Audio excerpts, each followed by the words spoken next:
Los buitres bondadosos, de Isaac Asimov. Hacía ya 15 años que los hurrianos mantenían su base en la cara invisible de la luna. Era algo sin precedentes, inaudito. Ningún hurriano había podido ni soñar que les entretendrían tanto tiempo. Las escuadrillas de descontaminación estaban dispuestas y esperando durante aquellos 15 años, listas para descender como exhalaciones a través de las nubes radiactivas y salvar lo que pudiese salvarse para los escasos supervivientes, a cambio, naturalmente, de una paga justa y equitativa. Pero el planeta había girado 15 veces en torno a su Sol. Cada vez que completaba una revolución, el satélite había girado casi 13 veces en torno al planeta. Y durante todo aquel tiempo, la guerra nuclear no había estallado. Los grandes primates inteligentes hacían estallar bombas nucleares en diversos puntos de la superficie del planeta. La estratosfera del mismo se había ido recalentando extraordinariamente con desechos radioactivos, pero la guerra seguía sin estallar. Debian deseaba con toda su alma que lo relevasen. Era el cuarto capitán que se hallaba al frente de aquella expedición colonizadora, si aún se la podía seguir llamando así, después de 15 años de animación suspendida.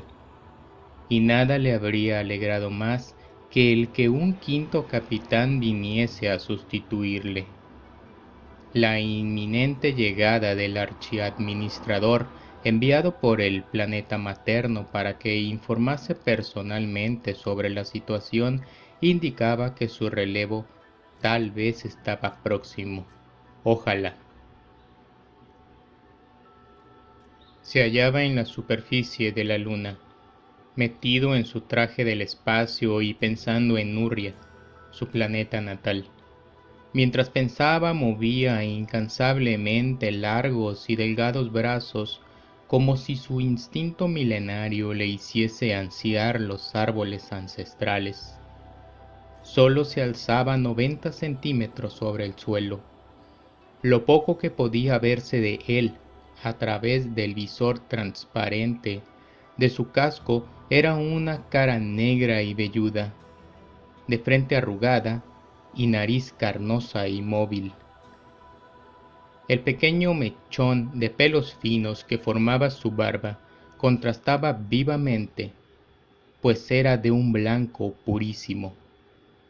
En la parte trasera de la escafandra, un poco más abajo de su centro, se veía un bulto destinado a alojar cómodamente la corta y gruesa cola de los hurrianos. Debian no se preocupaba lo más mínimo por su apariencia, desde luego, pero se daba cuenta de las diferencias que separaban a los hurrianos de las restantes inteligencias de la galaxia. Solamente los hurrianos eran tan pequeños. Únicamente ellos poseían cola y eran vegetarianos, y solo ellos se habían salvado de la inevitable guerra nuclear que había destruido a las demás especies racionales conocidas. Se erguía en la llanura amurallada de muchos kilómetros de extensión, tan vasta, en realidad, que su borde elevado y circular, que en Urria hubiera sido llamado un cráter, de haber sido más pequeño, se perdía tras el horizonte, junto a la pared meridional del circo, en un lugar bastante protegido de la acción directa de los rayos solares. Había crecido una ciudad. Por supuesto, comenzó como un campamento provisional, pero con el transcurso de los años los hurrianos trajeron hembras de su especie y nacieron niños. En la actualidad había allí escuelas y complicadas plantaciones hidropónicas, grandes depósitos de agua y todo cuanto es necesario para abastecer a una ciudad en un mundo sin aire. Resultaba ridículo. Y todo porque un planeta que tenía armas atómicas no se decidía a desencadenar una guerra. El archiadministrador, cuya llegada era inminente, se haría sin duda la misma pregunta que de bien se había formulado un incontable número de veces: ¿por qué no había estallado una guerra nuclear? De bien observó cómo los toscos y pesados Maups preparaban el terreno para el aterrizaje, alisando las desigualdades del mismo y extendiendo la capa protectora de cerámica, destinada a absorber el empuje hiperatómico que se ejercería contra el campo, con el fin de evitar la menor incomodidad para los pasajeros que ocuparían la astronave. Incluso cubiertos por sus escafandras del espacio, los Maus parecían rebosar fuerza. Pero era la fuerza muscular únicamente. Más allá se veía la figurilla de un hurriano dando órdenes, que los Maups obedecían con docilidad, naturalmente. La raza mauviana era la única, entre las restantes especies de grandes primates inteligentes, que pagaba su tributo con algo completamente insólito: su aportación personal, en lugar de enviar artículos de consumo. Aquello constituía un tributo verdaderamente útil, mejor que el acero, el aluminio o las especias.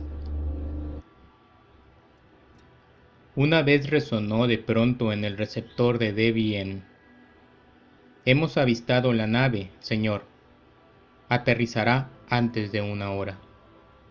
«Muy bien», dijo Debian, «que preparen mi coche para llevarme a la nave en cuanto se inicie el aterrizaje». Algo le decía que las cosas no iban muy bien. Apareció el archiadministrador, escoltado por un séquito de 5 Maups, su guardia personal. Penetraron en la ciudad con él, uno a cada lado y 3 cerrando la marcha. Le ayudaron a despojarse de su escafandra y luego se quitaron las suyas.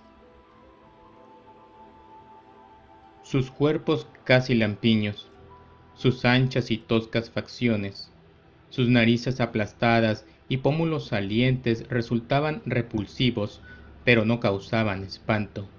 Aunque tenían una estatura doble que la de los hurrianos y eran mucho más fornidos que éstos, había una docilidad en su mirada, algo tan sumiso en su aspecto que no inspiraba temor, a pesar de sus gruesos y musculosos cuellos y sus poderosos brazos que pendían desvalidos. El archiadministrador los despidió con un gesto y ellos se fueron como una jauría de perros obedientes. En realidad, él no necesitaba su protección, pero el cargo que ostentaba requería un séquito de 5 Maups y tenía que atenerse al protocolo. Ni durante la comida, ni durante el interminable ritual de bienvenida hablaron de asuntos de Estado. Pero cuando llegó un momento que resultaba más adecuado para irse a dormir, el archiadministrador se acarició la barbilla con sus pequeños dedos y preguntó: «¿Cuánto tiempo tendremos que esperar aún para este planeta, capitán?». Debian observó que estaba muy envejecido. El pelo de sus extremidades superiores era canoso, y los mechones de los codos corrían parejos en blancura con su barba. No sabría decírselo, Alteza, repuso de bien humildemente. No han seguido el camino acostumbrado. Eso salta a la vista. Lo que yo pregunto es por qué no lo han seguido. El Consejo opina que tus informes prometen más que dan. Hablas de teorías, pero no das ningún detalle. Tienes que saber que en Urria ya empezamos a estar hartos de este asunto. Si sabes algo que todavía no nos has comunicado, ahora es el momento de decírmelo. La cuestión resulta difícil de demostrar, Alteza. Nunca habíamos podido espiar a una raza durante tanto tiempo. Hasta fecha muy reciente no nos hemos dedicado a observar lo que importa. Todos los años creíamos que la guerra nuclear estallaría de un momento a otro. Y solo desde que yo soy capitán nos hemos dedicado a estudiar con mayor intensidad a esa gente. Una de las pocas ventajas que nos ha reportado esta larga espera ha sido que hemos podido aprender bien algunos de sus principales idiomas. Así, sin desembarcar siquiera en el planeta, de bien se lo explicó. Algunas de nuestras naves que penetraron en la atmósfera planetaria en misiones de observación, particularmente durante los primeros años, captaron bastantes emisiones de radio. Utilicé nuestras computadoras lingüísticas para descifrarlas y a lo largo del año pasado empecé a formarme una idea básica para comprenderlas. El archiadministrador le miraba sorprendido, conteniendo a duras penas una exclamación de asombro que hubiera sido completamente superflua. ¿Y has descubierto algo de interés? Es posible, Alteza, pero lo que conseguí averiguar es tan extraño y resulta tan difícil obtener pruebas palpables de ello que no me atreví a mencionarlo en mis informes oficiales. El archiadministrador lo comprendió así. Muy rígido, preguntó: ¿te importaría exponerme tus opiniones de un modo extraoficial? Lo haré con sumo gusto, señor, repuso inmediatamente de bien. Los habitantes de este planeta pertenecen, por supuesto, al grupo de los primates superiores, y se hallan animados por un espíritu de lucha que crea entre ellos innumerables rivalidades. Su interlocutor dejó escapar algo que parecía un suspiro de alivio y se pasó rápidamente la lengua por la nariz. Por un momento, dijo, había cruzado por mi cerebro la terrible idea que estuviesen desprovistos del espíritu de lucha que pudiese, pero te ruego que prosigas. Poseen espíritu de lucha y emulación, le dijo de bien, y muy superior al normal, se lo aseguro. Entonces, ¿por qué no se produce el curso natural de los acontecimientos? Hasta cierto punto, las cosas siguen el curso marcado, Alteza. Tras el largo periodo de incubación acostumbrado, empezaron a mecanizarse, y después de eso, las matanzas normales entre primates superiores se convirtieron en verdaderas guerras destructoras. Al finalizar su más reciente conflicto bélico a gran escala, surgieron las armas nucleares y la guerra terminó inmediatamente. El archiadministrador asintió. ¿Y después? Preguntó. Después de eso, repuso de bien, lo normal hubiera sido que estallase una nueva guerra, esta vez con armas atómicas, y durante la misma se hubieran desarrollado rápidamente las armas nucleares, adquiriendo un terrible poder destructor para ser utilizado al estilo típico de los grandes primates, con el resultado que hubiera reducido la población en un santiamén a un puñado de supervivientes hambrientos que subsistirían penosamente en un mundo poblado de ruinas. Naturalmente, pero eso no sucedió. ¿Por qué no sucedió? Existe una posible explicación. Una vez metida por el camino de la mecanización, esta raza progresó con una rapidez extraordinaria. ¿Y qué? Repuso el dignatario hurriano. ¿Y eso qué importa? De ese modo, descubrieron las armas nucleares mucho antes. Es cierto, pero después de la última guerra mundial, continuaron perfeccionando sus armas nucleares con una rapidez insólita. Ese es el inconveniente. La potencia de estas armas había llegado a ser aterradora antes que la nueva guerra hubiese tenido tiempo de comenzar, y ahora la situación ha llegado a un punto en que ni siquiera estos belicosos primates se atreven a enzarzarse en una guerra. El archiadministrador abrió desmesuradamente sus ojillos negros y redondos. Pero eso es imposible. Me importa un bledo el talento técnico que posean estos seres. La ciencia militar solo progresa durante la guerra y gracias a ella.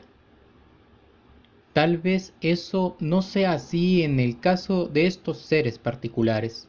Sin embargo, aunque lo fuese, lo curioso del caso es que ya están metidos en una guerra. No de verdad, pero guerra después de todo.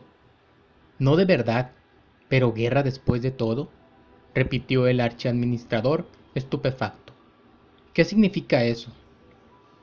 No lo sé con seguridad, dijo Debienne, moviendo la nariz con exasperación. Ahí es donde fallan mis intentos por ordenar de una manera lógica las informaciones dispares que poseemos.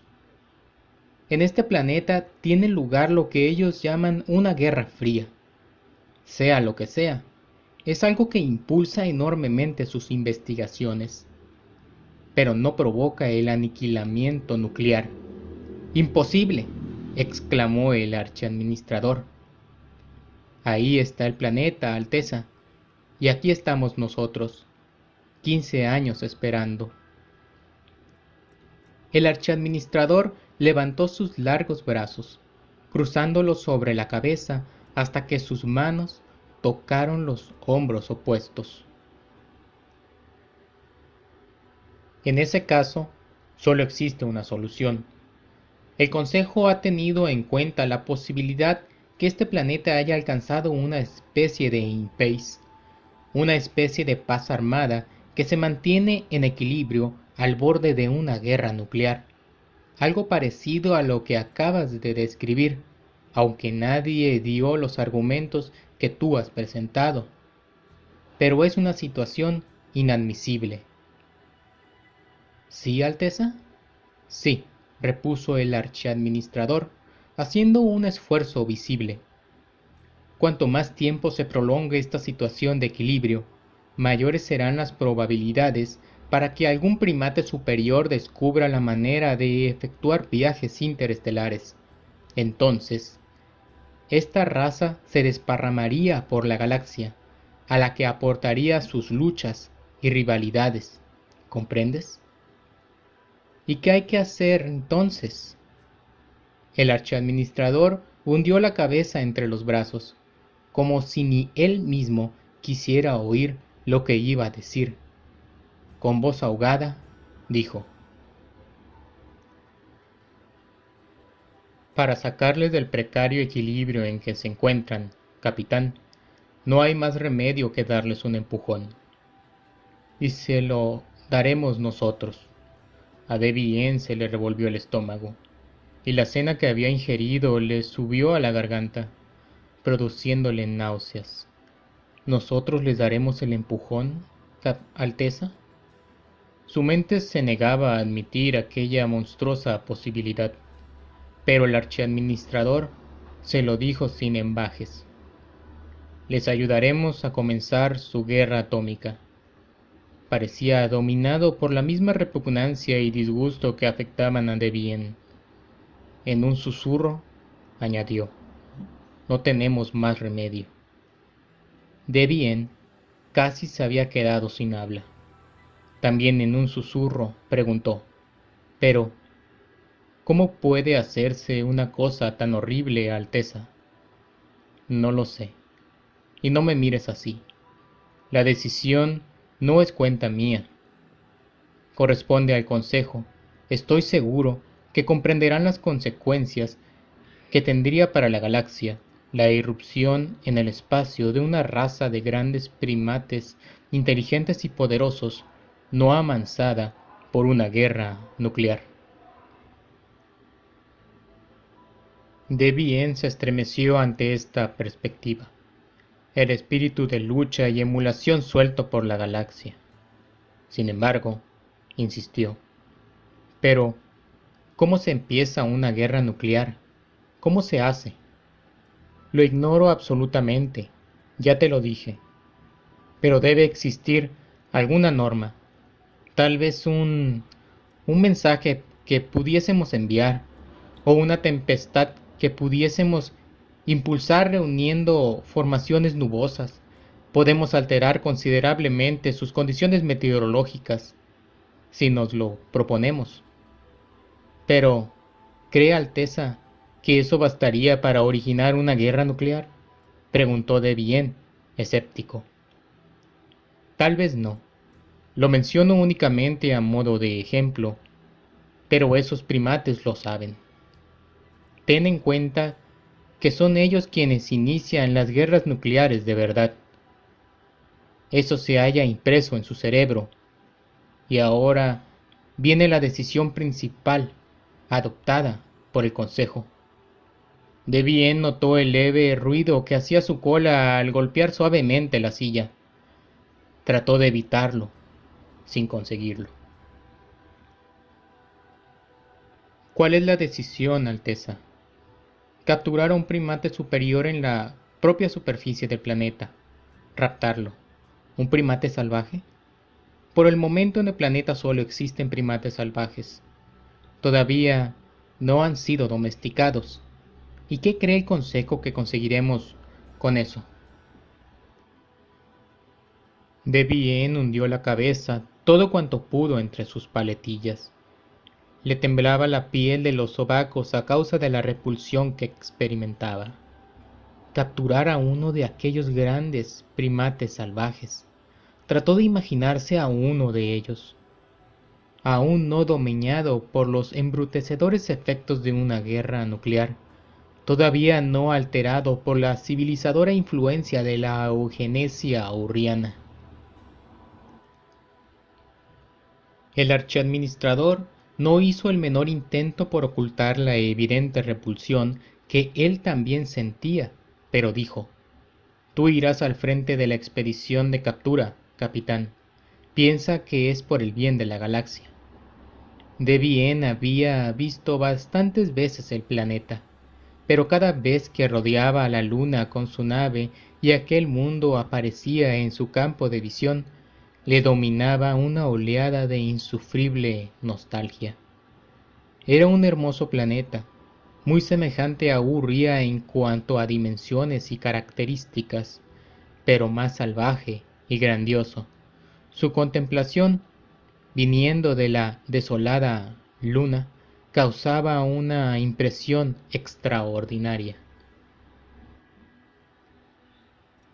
Se preguntó cuántos planetas como aquel figurarían entonces en las listas de colonización de los urrianos.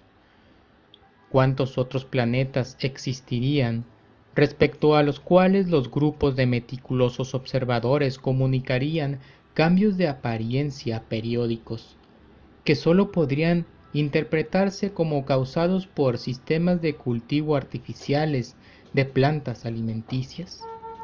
¿Por cuántas veces en el futuro llegaría un día en que la radiactividad en la alta atmósfera de uno de aquellos planetas empezaría a subir, en que las escuadrillas de colonización partirían raudas al observar aquellas inequívocas señales, como era el caso de aquel planeta.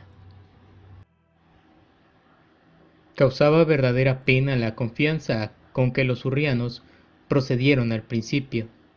De bien hubiera reído de buena gana al leer aquellos informes si no se hubiese encontrado atrapado en la actualidad en la misma empresa. Las navecillas de exploración de los hurrianos se habían acercado al planeta para recoger datos geográficos y localizar los centros de población. Desde luego fueron avistadas, pero eso poco importaba ya, estando tan próxima, como ellos creían, la explosión final. ¿Tan próxima? Fueron pasando los años y las navecillas de reconocimiento empezaron a adoptar mayores precauciones y se apartaron del planeta. La navecilla de Debian también avanzaba cautelosamente en aquella ocasión. Sus tripulantes estaban muy nerviosos a causa del carácter repelente que tenía aquella misión, por más que Debian les aseguró que no pensaban hacer daño al gran primate que iban a capturar. Ellos se mostraban inquietos. Aún así, tenían que proceder con calma. La captura tenía que efectuarse en un lugar desierto. Así, permanecieron varios días en la navecilla, inmóviles a una altura de 16 kilómetros, cerniéndose sobre una región fragosa, desierta e inculta. A medida que transcurría el tiempo, el nerviosismo de la tripulación aumentaba. Solamente los estólidos Maups conservaban la calma. Hasta que un día la pantalla les mostró a uno de aquellos seres que avanzaba solo por el desierto desigual, con un largo bastón en una mano y una mochila a la espalda. La nave descendió silenciosamente a velocidad supersónica. El propio Debian, con el pelo erizado, empuñaba los mandos. Pudieron oír que aquel ser decía dos cosas antes que lo capturasen, y estas frases fueron los primeros comentarios registrados para analizarlos más tarde con la computadora mentálica. La primera frase, pronunciada por el gran primate cuando éste advirtió la nave casi encima de su cabeza, fue captada por el telemicrófono direccional y fue la siguiente: «Dios mío, un platillo volante». Debian comprendió la segunda parte de la frase. Era así como los grandes primates denominaban a las naves hurrianas. Aquel término se había puesto en boga durante aquellos años de observación descuidada.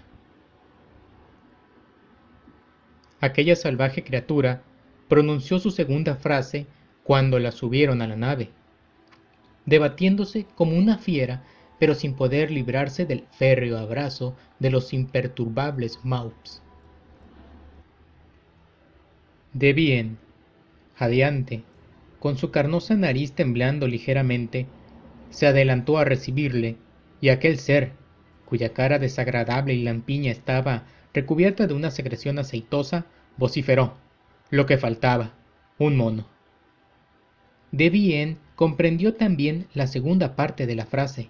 Con aquella palabra se designaba a una especie de pequeños primates en uno de los principales idiomas del planeta. El cautivo, de un salvajismo extraordinario, era casi imposible de manejar. Hizo falta infinita paciencia antes de poder dirigirle la palabra de una manera razonable. Al principio sufría crisis tras crisis. El primate se dio cuenta casi inmediatamente que se lo llevaban de la tierra, y lo que Debian creía que supondría una emocionante experiencia para él, resultó ser todo lo contrario. Se pasaba el tiempo hablando de sus crías y de una hembra. «Tienen mujeres e hijos», pensó Debian, lleno de compasión, «y a su manera los quieren. pues son primates superiores. Luego hubo que hacerle comprender que los Maups que lo custodiaban y lo sujetaban cuando sus accesos de violencia lo hacían necesario, no le harían daño, y que nadie pensaba maltratarlo. De bien sentía náuseas ante la idea que un ser racional pudiese causar daño a otro. Le resultaba dificilísimo, hablar de aquel tema, aunque solo fuese para admitir la posibilidad un momento y negarla enseguida. El ser arrebatado a aquel planeta consideraba con gran suspicacia aquellas vacilaciones. Aquellos grandes primates eran así. Durante el quinto día, cuando tal vez a causa de su agotamiento aquel ser permaneció mucho rato tranquilo, de bien pudo hablar con él en su propio camarote, y de pronto el primero se encolerizó cuando el hurriano se puso a explicarle, sin dar mayor importancia a la cosa, que ellos esperaban a que estallase una guerra nuclear. Con que ustedes están esperando eso, gritó aquel ser. ¿Y qué les hace estar tan seguros que habrá una guerra? De bien, no estaba seguro de ello, por supuesto, pero repuso, siempre termina por producirse una guerra nuclear. Nosotros nos proponemos venir en su ayuda después de ella. Después de ella, Empezó a proferir palabras incoherentes. Movió con violencia los brazos y los Maups apostados junto a él tuvieron que sujetarlo con suavidad y llevárselo. De bien suspiró. Ya tenía una buena colección de frases pronunciadas por el primate. Tal vez la computadora consiguiera desentrañar algo gracias a ellas. En cuanto a él, le resultaba completamente disparatadas. Además, aquel ser no medraba. Su cuerpo estaba casi totalmente desprovisto de vello, hecho que la observación a larga distancia no había revelado, debido a las pieles artificiales con que se cubrían, ya fuese para procurarse calor o a causa de la repulsión instintiva que incluso aquellos grandes primates experimentaban por la epidermis desprovista de pelo. Hecho sorprendente. En la cara de aquel ser había empezado a brotar un vello parecido al que cubría la cara del hurriano, aunque más abundante y más oscuro. Pero lo principal era que no medraba. Había adelgazado mucho, pues apenas probaba bocado, y si aquello duraba mucho, su salud se resentiría. De bien no quería, de ningún modo, asumir aquella responsabilidad. Al día siguiente, el gran primate se mostraba muy calmado, casi hablaba con animación, volviendo al tema de la guerra nuclear, que era lo que más parecía interesarle. ¿Qué atracción tan terrible ejercía aquel tema sobre la mente de los grandes primates?, se dijo de bien. ¿Dices que siempre acaba produciéndose la guerra nuclear?, dijo el primate. ¿Significa eso que existen otros seres además de nosotros, ustedes y ellos? E indicó a los Maups apostados junto a él. Existen millares de especies inteligentes que habitan en miles de mundos. Muchos miles, respondió de bien. ¿Y todos ellos tienen guerras nucleares? Todos cuantos han alcanzado determinado nivel técnico, todos menos nosotros. Nosotros somos distintos, nos falta el espíritu de lucha, en cambio, poseemos el instinto de la cooperación. ¿Quieres decir que ustedes saben que ocurrirán guerras nucleares y no hacen nada por evitarlas? Sí, hacemos lo que podemos, repuso de bien dolido. Nos esforzamos por prestarles ayuda.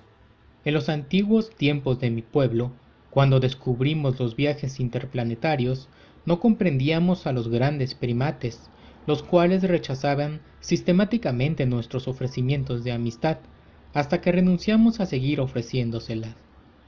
Fue entonces cuando descubrimos mundos cubiertos de ruinas radiactivas, hasta que por último llegamos a un mundo enzarzado en una terrible guerra nuclear. Quedamos horrorizados, pero nada pudimos hacer. Poco a poco fuimos descubriendo la verdad. Actualmente nos hallamos ya en disposición de intervenir en cualquier mundo que haya alcanzado la era nuclear. Después de la guerra que lo destruye, intervenimos con nuestros equipos de descontaminación y nuestros analizadores eugenésicos. ¿Qué son los analizadores eugenésicos? Debian había creado aquella expresión por analogía con lo que conocía del idioma de aquellos primates. Ahora, midiendo cuidadosamente sus palabras, contestó: regulamos las uniones y las esterilizaciones para extirpar en lo posible el instinto belicoso en los supervivientes. Por unos momentos creyó que el primate iba a montar nuevamente en cólera. Pero en lugar de ello, su salvaje interlocutor dijo con voz monótona: los convierten en dóciles criaturas como estos, ¿verdad? E indicó de nuevo a los Maups. No, no. Esos son distintos. Sencillamente, conseguimos que los supervivientes se contenten con vivir en el seno de una sociedad pacífica, sin ambiciones de conquista ni agresión, sometida a nuestra égida. Sin esta premisa, se destruirían mutuamente como se destruyeron antes de nuestra llegada. ¿Y ustedes qué obtienen a cambio de eso? Debian miró con expresión de duda al salvaje. ¿Era verdaderamente necesario explicar cuál era el placer fundamental de la vida? Sin embargo, le preguntó: ¿no te satisface ayudar al prójimo? Prosigue, dejando eso aparte, ¿qué sacan a cambio? Naturalmente, Urria recibe ciertos tributos, ya. Considero que lo menos que puede hacer una especie que nos debe su salvación es pagárnoslo de alguna manera, repuso Debian. Además, hay que amortizar los gastos de la operación. No les pedimos mucho, y siempre cosas que se adapten a la propia naturaleza de su mundo. Por ejemplo, puede ser un envío anual de madera, si se trata de un mundo selvático, sales de magnesio en un mundo que las tenga. Como el mundo de donde proceden los Maups es muy pobre en recursos naturales, se han ofrecido a facilitarnos cierto número de ellos para que los empleemos como ayudantes personales. Poseen una fuerza tremenda, notable incluso entre los grandes primates, y los sometemos a la acción de drogas indoloras anticerebrales. Hacen de ellos una especie de zombies, vaya. Debian conjeturó el significado de aquella palabra y repuso con indignación: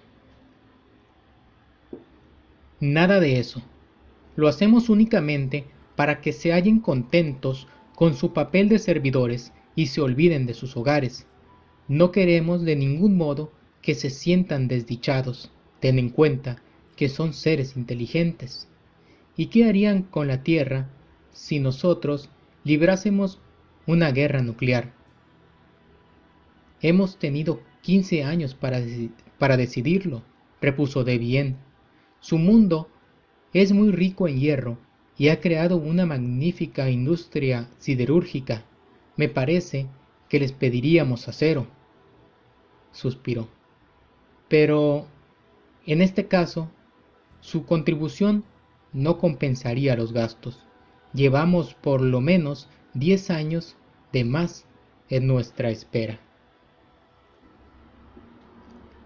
¿A cuántas razas imponen esta clase de contribuciones?, le preguntó el gran primate. Desconozco su número exacto, desde luego, a más de 1000. Entonces, ustedes son los pequeños reyes de la galaxia, ¿no te parece? 1000 mundos se aniquilan para contribuir a su bienestar, pero además son otra cosa. El salvaje empezaba a alzar la voz, la cual adquiría un tono agudo. Son unos buitres, declaró. ¿Buitres?, dijo Devien, tratando de recordar aquella palabra. Devoradores de carroña, unos pajarracos que esperan hasta que muera de sed algún pobre animal en el desierto y entonces descienden para comerse su cadáver. Devien notó que se mareaba al evocar en su mente aquella terrible imagen. Se sintió desfallecer. Con voz débil dijo: no, no, nosotros ayudamos a las especies. Esperan a que estalle la guerra, como una bandada de buitres. Transcurrieron varios días antes que Devien se sintiese capaz de entrevistarse de nuevo con el salvaje.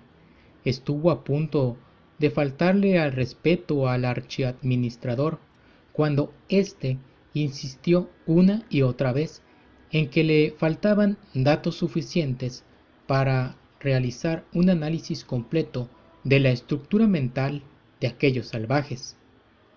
Audazmente, Devien afirmó: seguramente hay datos más que suficientes para dar alguna solución a nuestro planeta.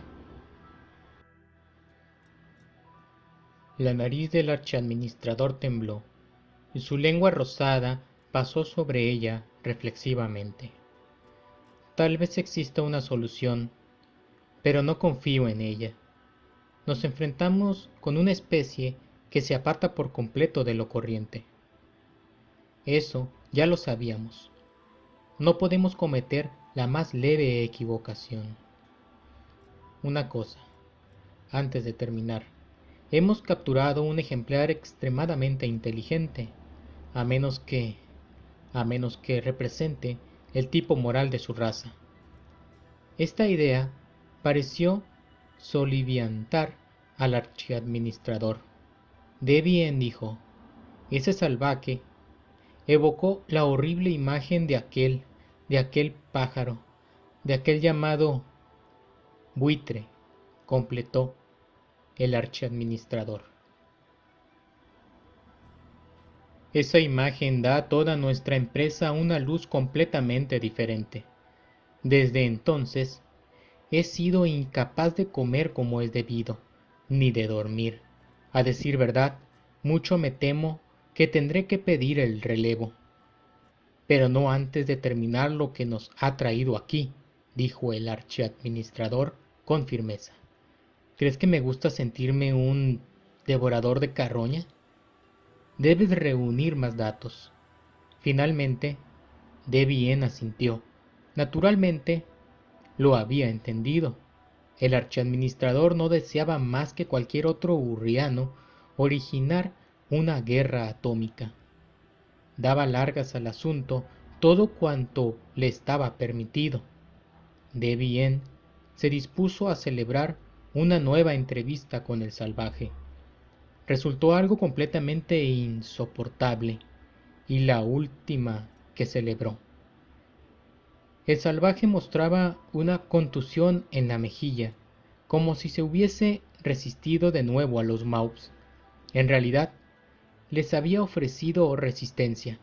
Les había enfrentado tantas veces que los Maups, a pesar de todos sus esfuerzos por no hacerle daño, no habían podido evitar lastimarle en una ocasión. Era de suponer que el salvaje se daría cuenta de hasta qué punto ellos trataban de no hacerle daño, y que eso hubiera debido aplacarlo. En cambio, era como si el convencimiento de la seguridad en que se hallaba lo estimulase a ofrecer más resistencia.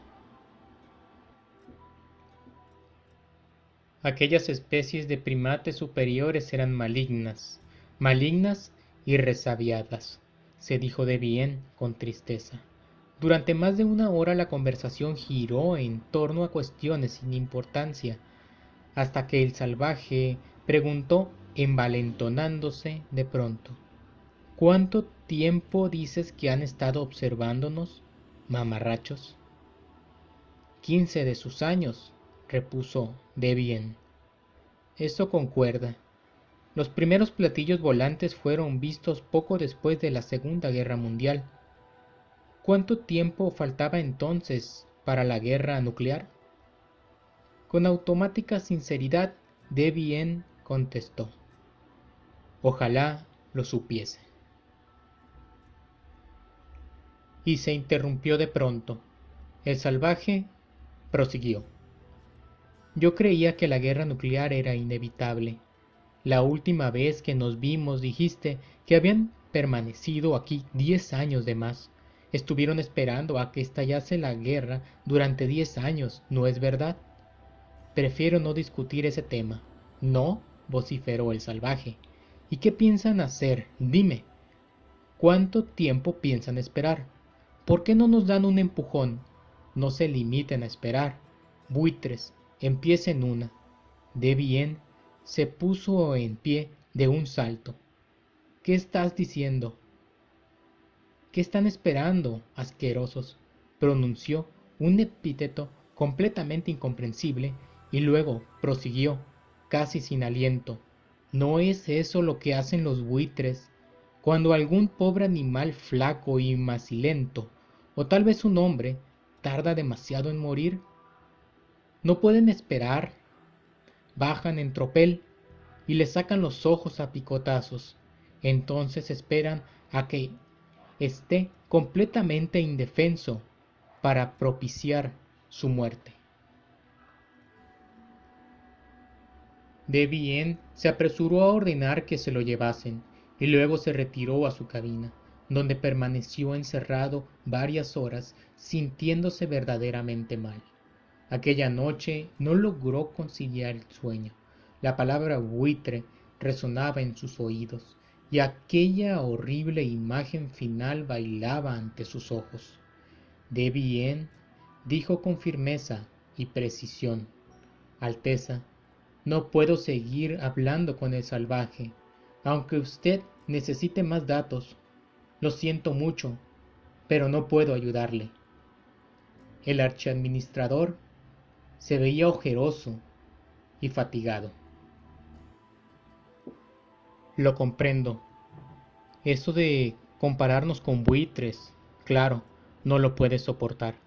Sin embargo, habrás advertido que esa idea no hace mella en él. Los grandes primates son inmunes a estas cosas. Son seres duros y despiadados. Su mentalidad es así, espantosa. No puedo proporcionarle más datos. De acuerdo, de acuerdo. Lo comprendo. Además, cada nueva cosa que sabemos solo sirve para reforzar la verdad definitiva. La verdad que yo creía que solo era provisional, que esperaba ardientemente que lo fuese. Enterró la cabeza entre sus canosos brazos. Existe un medio de desencadenar esta guerra atómica. Ah, sí. ¿Qué debemos hacer? Es algo muy sencillo, de una eficacia directa, algo que tal vez no se me hubiera ocurrido jamás, ni a ti. ¿En qué consiste, Alteza? De bien, se sentía dominado por un gran temor a conocer aquel secreto. Lo que actualmente mantiene la paz en ese planeta es el temor que comparten ambos bandos en pugna a asumir la responsabilidad de iniciar una guerra. Si uno de los dos lo hiciese, sin embargo, el otro, bueno, digámoslo de una vez, tomaría inmediatamente represalias. De bien asintió. Si una sola bomba atómica cayese en el territorio de uno de ambos bandos, prosiguió el archiadministrador, los agredidos supondrían inmediatamente que la agresión partía del otro bando. Comprenderían que no podían esperar pasivamente a ser objeto de nuevos ataques. A las pocas horas, tal vez incluso antes, lanzarían un contraataque. A su vez, el otro bando replicaría a este. En pocas semanas, la guerra habría terminado. Pero, ¿cómo obligaremos a uno de los dos bandos a que lance la primera bomba? No le obligaremos, capitán. Esa es la cuestión. Lanzaremos la primera bomba nosotros. ¿Cómo? De bien creyó que iba a desmayarse. De bien creyó que iba a desmayarse. Lo que me oyes. Tras analizar la mente de un gran primate, el resultado lógico es ese. Pero, ¿cómo podemos hacer eso? Montaremos una bomba. En una operación bastante fácil, una nave la transportará hasta el planeta y la dejará caer sobre una zona habitada. ¿Habitada? El archiadministrador apartó la vista y repuso con marcado nerviosismo. De lo contrario, no conseguiríamos el efecto apetecido. Comprendo, dijo de bien, imaginándose buitres, docenas de buitres. No podía apartar de sí aquel pensamiento. Se los imaginaba como enormes aves escamosas, semejantes a las pequeñas e inofensivas criaturas aladas de Urria, pero inmensamente mayores, con alas membranosas y largos picos afilados como navajas, descendiendo en círculos para picotear los ojos de los moribundos. Se cubrió los ojos con una mano. Con voz trémula preguntó: ¿quién pilotará la nave? ¿Quién lanzará la bomba? La voz del archiadministrador apenas era más segura que la de Debian cuando repuso: no lo sé. Yo no, rechazó Debian, no puedo. Ningún urriano será capaz de hacerlo, a ningún precio. El archiadministrador osciló como si fuese a caer. Tal vez podríamos dar órdenes a los Maups. ¿Y quién les daría tan nefastas órdenes? El archiadministrador suspiró profundamente. Llamaré al consejo.